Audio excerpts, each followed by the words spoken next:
আমার কোশ্চেনটা হচ্ছে সাকিব আল হাসান ক্রিকেটার হিসেবে তো তার নামে কোনো মামলা নাই, তার যে মামলাগুলো সেগুলো পলিটিক্যাল মামলা।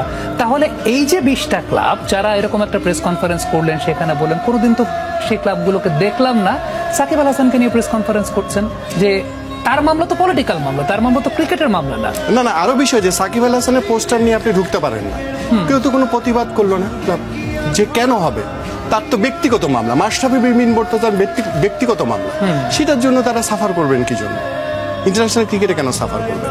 এখন কথা হচ্ছে বিসিবি কিছুদিন পর অ্যাওয়ার্ড নাইট করবে, আমি সেখানে দেখতে চাই বিসিবি সাকিব আল হাসানকে পুরস্কৃত করে কিনা, সেরা ক্যাপ্টেন হিসেবে মাশরাফিকে পুরস্কৃত করে কিনা, নাকি আবার সেখানে বলবেন যে ব্যক্তিগত মামলা এখানে এসে আবার চলে যাবে ক্রিকেটীয় খাতে।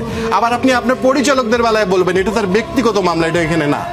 যদি সাকিব আল হাসান, মাশরাফি বিন মুর্তজা এই মামলার জন্য বিসিবিতে না আসতে পারেন, যতক্ষণ এই মামলাগুলো প্রমাণ নয়, কোনো পরিচালকেরও আসবার কথা নয়।